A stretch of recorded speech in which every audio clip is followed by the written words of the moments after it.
हाय, मेरा नाम है कृषि डागा। स्वागत करती हूँ सभी का इस चैनल पे। तो आप सभी के बिहाफ में आज इस वीडियो में मैं आपकी सारी वो वॉइस, सारी वो भावनाएं, सारे वो इमोशंस बोलना चाहती हूँ जो आप अभी सफर कर रहे हो।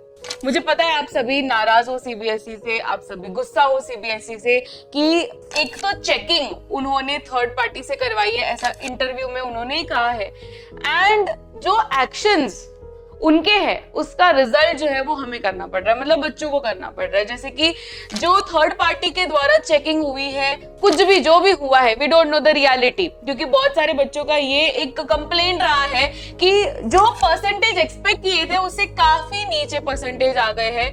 देखो, 2-3 मार्क्स का डिफरेंस होता है वो समझता है, क्योंकि बच्चों ने जो पेपर लिखा है उनको पता होता है कि कितने मार्क्स आएंगे, राइट। जब हम भी स्टूडेंट्स थे हमें पता था कि इतने ही मार्क्स आएंगे और उतने ही मार्क्स आते थे, क्योंकि जितना हमने लिखा है उतना तो हमें पता है ना कि इतने परसेंटेज या इतने मार्क्स आने चाहिए, बट उतने परसेंटेज नहीं आए हैं। So what should we do?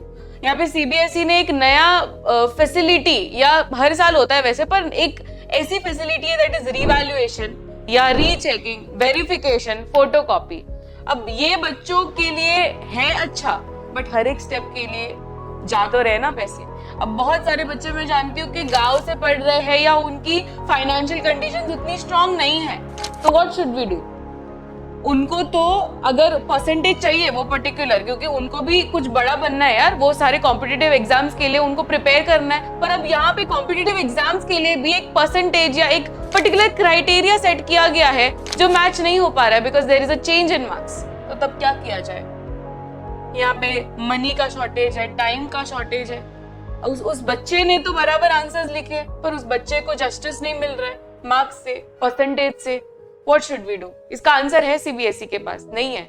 अब मैं कितना भी बोल दूं कि स्टेप्स है रिवैल्यूएशन के, वेरिफिकेशन के, फोटोकॉपी के, जैसे कि यहाँ पर सीबीएसई ने ऑफिशियल नोटिस डाला है। हम पढ़ते थोड़ा सा कि सीबीएसई जो बोलता है आखिर उस नोटिस में क्या क्या चीजें छुपी हुई रहती है जो आप कभी नहीं पढ़ते, आप डायरेक्टली टाइम टेबल देख लेते हो, राइट। आप सभी को ये टाइम टेबल पता ही होगा, वेरिफिकेशन, मार्क्स, फोटोकॉपी, रिवैल्यूएशन, ये सभी को पता है। बट जो नोटिस आती है ना, वो आप कभी पढ़ा करो, क्योंकि ये सारी स्टेप्स में आप यहाँ पे देखो, ये हर एक स्टेप में आपको पैसा भरना पड़ेगा, राइट। और ये पैसे भी नॉमिनल फी नहीं है। मैं मानती हूँ कि हर एक ये स्टेप के लिए पैसे लगते हैं, सीबीएसई खुद से कैसे करेगा, बट सीबीएसई को एक नॉमिनल फी रखना चाहिए, सभी का सोचना चाहिए, क्योंकि ये जो रिवैल्यूएशन, रीचेकिंग, फोटोकॉपी वगैरह ये सारे प्रोसेसेस जो होते हैं ना, ये हर बच्चे का हक होना चाहिए। और अगर रख भी रहे हैं तो नॉमिनल फी होना चाहिए, जो कि मैं यहाँ पे नहीं देख पा रही हूँ कोई भी नॉमिनल फी। तो जस्टिस कहाँ पे है? बच्चों के लिए जस्टिस कहाँ पे है? अब यहाँ पे आप इस नोटिस में देखोगे तो यहाँ पे क्या लिखा है, देखो 7, 8 और 9th पॉइंट जरा रीड करते हैं, हमें पता लगेगा। A decrease of marks even by 1 mark shall be affected। अब उस बच्चे को लग रहा होगा कि मेरे मार्क्स ज्यादा मतलब हो सकते हैं, उस आशा से उसने अप्लाई किया। मान लेते हैं वो प्रोसेस में उस क्वेश्चन को, क्योंकि थर्ड स्टेप जो है ना रिवैल्यूएशन, इसमें पर क्वेश्चन चेक कर सकते हैं, राइट। तो अब वो क्वेश्चन को जो एग्जामिनर रहेगा वो एकदम डिटेल में करेगा। अब उसको जरा सी भी सिली मिस्टेक लगेगी तो उसने तो मार्क्स काटना ही है आपका। अब तब उस सिनेरियो में आप क्या करोगे? तो यहाँ पे क्लियरली मेंशन किया गया है सीबीएसई नोटिस में कि अगर मार्क्स आपके कम होते हैं तो वो सीबीएसई की जिम्मेदारी नहीं है, आप ही की जिम्मेदारी है, क्योंकि आपने अप्लाई किया है। सो बच्चे यहाँ पे ऑलरेडी डायलेमा में फंस जाएंगे कि करना क्या है, मैं करूं कि नहीं करूं अप्लाई। उसे मन में लग रहा है कि मेरे मार्क्स बढ़ सकते हैं, पर ये डर से वो नहीं करेगा। दूसरा कंडीशन ये हो सकता है कि वो उतना रुपीस नहीं कर पाएगा अफोर्ड, क्योंकि हर क्वेश्चन के 100 रुपए है यार, दिस इज टू मच। दूसरी चीज, in case where there is a change in marks both increase and decrease, हमेशा सेफ प्ले करने के लिए दोनों वर्ड यूज किए गए हैं नोटिस में। इंक्रीज भी हो सकता है, डिक्रीज भी हो सकता है, ये कहीं पे भी दिलासा आपको नहीं दे रहा है कि सिर्फ इंक्रीज होगा।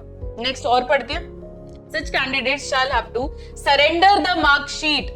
जो आपके मार्क स्टेटमेंट है, नए मार्क स्टेटमेंट, अगर फॉर एग्जाम्पल पहले 60 थे, अब मार्क्स कट के आ गए आपके 58, तो आपको 58 वाली मार्कशीट ही फाइनल मार्कशीट कंसिडर की जाएगी।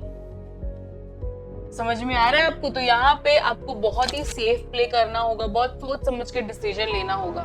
Processing fee at any step is non refundable. Non refundable है। अगर आप एक बार पे कर लेते हो और फिर माइंड चेंज करते हो तो आपको रिफंड नहीं मिलने वाला है। तो यहाँ पे बहुत ही, मैं मतलब कोई वर्ड नहीं बोलना चाहती हूँ इसके लिए, आप समझ रहे हो कि मैं क्या कहना चाह रही हूँ, राइट? तो सीबीएसई को थोड़ा सा स्टूडेंट फ्रेंडली प्रोसेस बनाना चाहिए। सबसे पहले ये दिक्कत ही नहीं आनी चाहिए, क्योंकि ये दिक्कत आई तब जाके ये सारी चीजें हुई ना। अगर दिक्कत ही नहीं आती चेकिंग में तो ये सारी चीजें करने के लिए हमें करना ही नहीं पड़ता, अप्लाई करने का जरूरत ही नहीं पड़ना चाहिए ये सारी चीजों को। तो यहाँ पे यही सारे मतलब यही सोच रहे कि we want justice, right? We want justice. तो कमेंट सेक्शन में आपकी क्या राय है, क्या फीडबैक है, आप क्या सोचते हो, जरूर से मुझे बताना कमेंट सेक्शन में, and together we can do something, right? So मुझे बताइए चैट बॉक्स में या कमेंट सेक्शन में, सो दैट मैं भी आपकी हेल्प कर सकूं। So see you all in the next video. Till then take care, bye everyone.